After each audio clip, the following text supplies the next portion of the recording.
Bien, bonjour à tous, je n'avais pas l'intention de reparler d'Antoine Goya, mais il se trouve qu'il a ressorti une vidéo sur Papacito. Mais avant d'attaquer le sujet, nous allons parler de son décor, la petite forêt écolo-vegan. Et si vous vous demandez pourquoi il a fait le choix de ce décor-ci, réponse en images. Anna Genocide est un étudiant muni d'un t-shirt et d'une barbe qui m'a clashé sur ce qui semble être dans un amphithéâtre. Alors déjà, quand je me fais clasher par un mec qui est au fond de la jungle ou qui est dans une école de boxe, si tu veux, alors je commence à flipper. Quand je me fais clasher par un mec, derrière lui, il y a des tracts de l'UNEF pour la prochaine manif à la Sorbonne, si tu veux. Autant te dire qu'au niveau pression, là... Bon. C'est pas exactement... C'est pas la même biographie que Marc Mercier. Marc Mercier, sa biographie, c'est un distributeur de coups de boule. Ce mec-là, sa biographie, c'est un distributeur de capotes, tu vois. Déjà, quand je me fais clasher par un mec qui est au fond de la jungle ou qui est dans une école de boxe, si tu veux, alors je commence à flipper. Pourquoi le choix de la jungle? Eh bien c'est simple, c'est parce que la salle de boxe c'était bien trop violent. Hein, voilà, faut le savoir. Bien, j'aurais pu m'arrêter là, mais je vais quand même m'attaquer aux arguments de sa vidéo. Du coup, c'est parti pour le round 2, je sens que ça va être un régal. Vous savez que pour un chrétien, le martyr, c'est le plus haut statut qu'on puisse acquérir devant Dieu. Donc, alors attention, je vais pas me faire bouffer par des lions dans l'arène, égorgé par l'État islamique au fin fond de la Syrie ou de l'Irak. Et aujourd'hui, c'est la notion de martyr qui va nous intéresser. Notons que Papacito, qui bande un peu quand même, il faut le dire, sur les croisades, voilà, lui il se dit hop non, on va aller en Syrie ou en Irak, non pas trop quand même, oui bon je veux bien faire le martyr, mais uniquement en emmerdant et en insultant et en menaçant des gens sur TikTok, hein, voilà, plus quand même, voilà, je veux bien être martyr, mais voilà, donc je suspecte que son amour pour les croisades, c'est que de la gueule, hein, voilà, je dis ça, je ne dis rien, et qu'il est fort avec les faibles, et bien sûr évidemment faible avec les forts. Alors de 1, mais quel est le putain de rapport entre un TikToker et des croisades? Et de 2, Papacito n'a pas parlé de croisades, mais simplement de ne pas mourir dans une arène avec des lions. Et enfin de 3, ce qu'il essaie d'expliquer, c'est que chacun essaie de se battre à son niveau, notamment en transmettant un message, et que ce message ne nécessite pas forcément le sacrifice d'une vie humaine. Mais évidemment la subtilité c'est trop compliqué pour Antoine Goya. Pas de demi-mesure possible, si tu veux être un martyr il faut forcément mourir. Néanmoins, la question du martyr est une question que je trouve extrêmement intéressante, c'est-à-dire que toi, tu vas déprécier ta vie, tu vas te dire que ta vie vaut moins qu'une cause pour laquelle tu vas sacrifier ta vie. Allez, c'est parti pour une autre connerie. Antoine, c'est pas parce que tu cherches à te battre pour une cause plus grande que tu déprécies forcément ta vie. Toi, par exemple, tu juges qu'il est important d'être actif sur YouTube. Est-ce que du coup, tu déprécies ta vie? Je te le demande. C'est d'autant plus stupide que les combats font partie de nos vies. Chacun épouse des combats, chacun cherche un but. Ce n'est pas déprécier sa vie, c'est la remplir. Alors, si tu sacrifies ta vie en te faisant jeter au lion, bon, voilà, bon, pas de bol, bon, tu divertiras un peu des gens, mais toi, c'est pas bien grave. Donc c'est bien ce que j'avais compris, selon toi, pour être un martyr, il faut mourir de manière totalement inutile. Si ta mort n'est pas complètement inutile, tu n'es pas un martyr. On est vraiment sur un argument de type épouvantail. Laisse-moi t'expliquer qu'il y a plein de gens qui se battent pour une cause, et qui se sacrifient sans que cela soit inutile. Sacrifice qui au passage ne nécessite pas forcément de mourir. Je prends l'exemple de Papacito. D'une part, son sacrifice n'est pas inutile parce qu'il fait réfléchir les gens tout en les faisant rire. Deuxièmement, son sacrifice n'a pas nécessité sa mort. C'est un sacrifice social. Sa mise à mort métaphorique, elle est médiatique. Mais encore une fois, Antoine, j'ai l'impression que c'est beaucoup trop subtil pour toi. Par contre, tu peux chercher le martyr en niant non seulement ta propre vie, mais en niant également la valeur de celle des autres. Et là, du coup, ça peut donner des attentats terroristes, par exemple. Alors ça, c'est particulièrement cocasse. Parce que tout le long de ta vidéo, tu vas nous faire un parallèle entre le nihilisme et le christianisme. Sauf que j'aimerais te rappeler qu'à l'heure actuelle, le christianisme n'a fait aucun attentat. Et que les attentats religieux dont tu prends l'exemple sont issus d'une religion dont on n'a pas le droit de parler. Hein? Pas d'amalgame.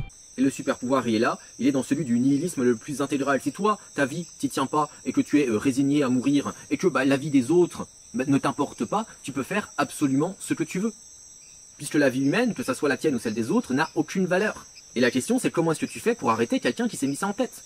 Quelqu'un qui se dit au pire, tant pis, je meurs. C'est pour ça finalement qu'un nihiliste est dangereux, parce que ce qu'il y a de plus de valeur pour toi, pour lui ça n'en a strictement aucune. Pour lui ça ne vaut rien. Et vous allez me voir venir... Un croyant, quelqu'un qui croit en Dieu, alors je vais parler là du christianisme, mais vous transposerez dans les autres religions que je connais moins bien, je vous fais confiance. Clin d'œil. La religion est nécessairement un nihilisme, c'est-à-dire que toi, tu vas déprécier ta vie sur Terre, dans l'espoir d'avoir un monde meilleur ensuite. La vie sur Terre ne vaut rien, et seule l'accession au paradis compte. C'est ce qui explique pourquoi est-ce que Nietzsche déprécie tellement le christianisme. Alors je suis pas un expert en religion, mais j'ai l'impression que tu nous dépeins une parodie de religion moyenâgeuse. Je ne suis pas sûr que ça colle à la réalité actuelle. D'autre part, tu nous expliques que Nietzsche déprécie la religion, et n'étant pas non plus un expert de Nietzsche, je suis donc allé fouiller un peu. Quant à la pensée nietzschéenne, En morale, le nihilisme exprime la ruine des valeurs de la civilisation occidentale. soit le nihilisme psychologique, dans lequel le devenir de l'homme se révèle vide et sans but à partir entre autres du motif de la mort de Dieu. Je saute un passage. En agissant dans l'histoire, le nihilisme est donc à la fois autodestruction de toutes les valeurs morales et religieuses, et en même temps nécessite pour le contrer la création de nouvelles valeurs. Alors du coup là aussi c'est particulièrement amusant, parce que toi qui vénères Nietzsche comme un dieu, tu lui fais tenir des propos exactement opposés à ce qu'il souhaite expliquer. Selon Nietzsche, la religion n'est pas un nihilisme, ce qui est nihiliste c'est au contraire la destruction de la religion, la destruction des valeurs. Et là je vais digresser un peu, ce qui est donc nihiliste c'est le progressisme, le wokisme, un mouvement qui est dans la négation du réel et la destruction de toutes les valeurs. D'ailleurs, certains articles commencent à en parler, la tradition est un rempart contre le progressisme et le wokisme. J'aimerais aller plus loin, la religion est un rempart contre le nihilisme, c'est-à-dire exactement le contraire de ce que tu essaies de nous expliquer. Parce que oui, Papacito, quand tu dis ça, Si on laisse passer, ben en fait on entérine que c'est la dégringolade de l'Occident, c'est la décadence, et qu'en fait n'importe qui peut rentrer dans une église et faire n'importe quoi.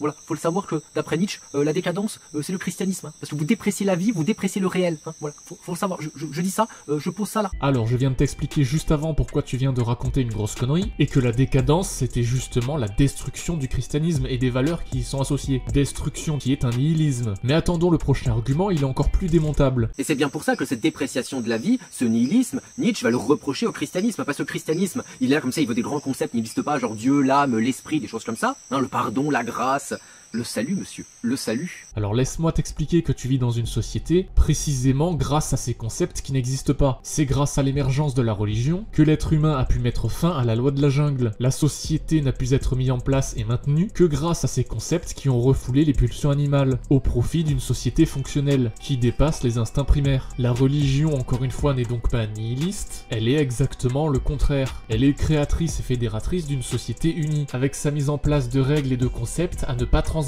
Parce que sans ces concepts-ci qui ont pu réguler la violence animale de l'être humain afin d'établir une société paisible, tu serais en train de faire les pipes et le café, et certainement pas à nous parler de nihilisme. Mais je dirais qu'être de gauche, au minimum, c'est être pour l'amélioration des conditions de vie, des conditions matérielles d'existence, des classes laborieuses. C'est-à-dire, si t'es de gauche, ce qui importe, c'est ce qui est là, maintenant, parmi nous, avec nous, pour les siècles des siècles. Amen. Et c'est pas une vie fantasmée au paradis. Encore une fois, je ne vois pas le rapport. En quoi le fait d'être bienveillant envers les autres, le fait de vouloir améliorer les conditions de vie dans la société, que ce soit pour les autres ou pour soi-même, est incompatible avec le fait d'aller au paradis? En quoi le fait d'essayer de rendre la vie plus facile et plus supportable est-il incompatible avec la religion? Je pose juste des questions, mais continuons. Il n'y a pas de compromis à faire. Tu donnes tout pour l'immortalité. Et au contraire, si jamais tu ne crois pas en Dieu comme moi, si tu ne crois ni en l'immortalité ni en Dieu, ben forcément, ce qui compte, c'est là, maintenant, ce qui est là parmi nous. Mais les deux sont difficilement conciliables. Tu ne peux pas vouloir tout sacrifier pour Dieu et pour ta quête d'immortalité, et en même temps vouloir, tu vois, augmenter comme ça tes conditions matérielles d'existence. Ça n'a pas de sens. Tu donnes tout pour Dieu, tu sacrifies tout pour Dieu, c'est du fanatisme religieux. Tu essaies de parodier un point de vue extrême pour te conforter dans ton matérialisme dénué de valeur. En gros, ta comparaison, c'est les croyants doivent tout sacrifier, et moi, dans mon matérialisme primaire, je suis du bon côté. Je n'ai pas besoin de toutes ces valeurs. Bref, Antoine, tu tombes une fois de plus dans la parodie à l'extrême, sans la moindre subtilité. C'est également pour ça que je méprise fondamentalement la religion, puisque je pense que c'est une instrumentalisation qui pousse simplement les gens qui sont un peu dans la merde à leur dire ouais mais tu vois c'est pas grave, t'es dans la merde, mais tu vois les premiers seront les derniers, au paradis ce sera top, tu vois. Mais non, enfin on te pousse finalement à accepter une vie de merde et à te dire oh, c'est pas grave, pourquoi pas après tout. Ouais, c'est pas faux. On arrive là au seul point où je suis d'accord avec toi. Sur ce point, effectivement, tu as raison, mais pour les mauvaises raisons. Et je vais expliquer. La religion, comme je l'ai expliqué plus tôt, a été un moyen de fédérer la société. Un moyen d'éradiquer la loi de la jungle via des valeurs morales. Cependant, au fil de l'évolution de la société, s'est mis en place un système pyramidal qui a exploité la religion comme système d'asservissement moral. Tu es pauvre et asservi, mais c'est pas grave, parce que tu auras le droit au paradis et tes maîtres qui t'ont exploité iront en enfer. C'est en fait une soupape mentale qui permet de satisfaire le peuple dans son état d'esclave, en empêchant toute rébellion et toute révolte, qui serait perçue donc comme un écart au droit chemin. Mais ça, ce n'est pas la faute de la religion, c'est l'instrumentalisation de celle-ci par le système pyramidal. Ce que tu reproches, en fait, il ne faut pas le reprocher à la religion, mais à la hiérarchie imposée par le capitalisme. Capitalisme ou toute autre forme pyramidale, en fait. Et donc pour Papacito qui voulait être martyr mais pas trop, la suite du bouquin c'est ça. Il paraissait étrange et impossible à Alyosha de vivre comme auparavant. Il est dit, si tu veux être parfait, donne-moi tout ce que tu as et suis-moi. Alyosha se disait « Je ne peux pas donner au lieu de tout 2 roubles et au lieu de suis-moi, aller simplement à la messe. » Et en fait, on revient à ce que je disais avant, c'est-à-dire que si jamais tu crois vraiment dans l'immortalité, si tu es vraiment profondément chrétien, la demi-mesure ne va pas suffire, il faut du nihilisme intégral. Ta vie terrestre ne doit être dédiée qu'à ça. Là, on tombe dans l'argumentaire d'autorité. C'est toi et toi seul qui a décrété de manière tout à fait arbitraire que la demi-mesure n'était pas possible. Que pour être un bon religieux, il fallait être forcément un extrémiste. Quelqu'un sans demi-mesure. Et tu as décrété cela en lisant Dostoïevski faire preuve du même argument d'autorité. Et tu l'as pris comme un état de fait. Parce qu'évidemment, quand tu lis quelque chose dans un bouquin, c'est forcément vrai. Tu ne remets jamais en question ce que tu lis. Et tu en fais une analyse que quand cela va dans ton sens. Seulement, je n'apporte pas plus de crédit à Dostoïevski qu'à toi. L'homme n'a aucune valeur. Seuls ses arguments en ont. Est-ce que tes arguments ou ceux de Dostoïevski ont de la valeur? Je ne pense pas. Parce que comme je viens de te le démontrer, ils sont très facilement démontables. Et je vais faire une conclusion très rapide. J'invite du coup ceux qui prétendent être croyants et de gauche à choisir. Soit ils sont vraiment croyants, du coup il faut tout donner. Bah oui, on donne tout. C'est pas croire en Dieu, accéder à l'immortalité, ça vaut comme le prix de tout donner, de sacrifier totalement sa vie. D'être un parfait petit nihiliste. De pas être comme ça dans la demi-mesure, oui bon, je vais améliorer mes conditions matérielles d'existence, j'ai envie d'avoir une friteuse, et de pouvoir aller au McDo 2 fois par semaine. C'est pas le message du Christ ça, Donc, faut le savoir. Soit au contraire, à s'intéresser réellement à ce qui se passe ici-bas, et à cesser toute forme de nihilisme. Pourquoi tu sacrifierais un peu ta vie, au lieu d'améliorer tes conditions d'existence? Les tiennes et celles de tous les autres, sois pas radin. Bref, tout au long de ta vidéo, tu auras polarisé le débat. Tu auras parodié à l'extrême 2 positions, l'une religieuse et l'autre fondamentalement matérialiste, et ce afin de pouvoir les opposer au maximum. Enfin, une fois ce travail de sophisme effectué, tu nous imposes un ultimatum entre ces 2 extrêmes que tu auras toi-même fabriqué. Bref, conclusion de la vidéo, arrête de forcer à essayer de clasher Papacito, tu n'en as ni le charisme ni les capacités pour, et cela met juste en avant tes escroqueries intellectuelles. Cela dit, je vais rester à l'affût de tes prochaines vidéos. Avec toutes les conneries que tu racontes, il y aura peut-être un round 3, qui sait. Bien, sur ce, merci d'avoir regardé la vidéo. N'hésitez pas à la partager, n'hésitez pas à vous abonner, et bien sûr, vous pouvez me retrouver sur les réseaux sociaux qui s'affichent juste ici. Et je vous dis à la prochaine, ciao!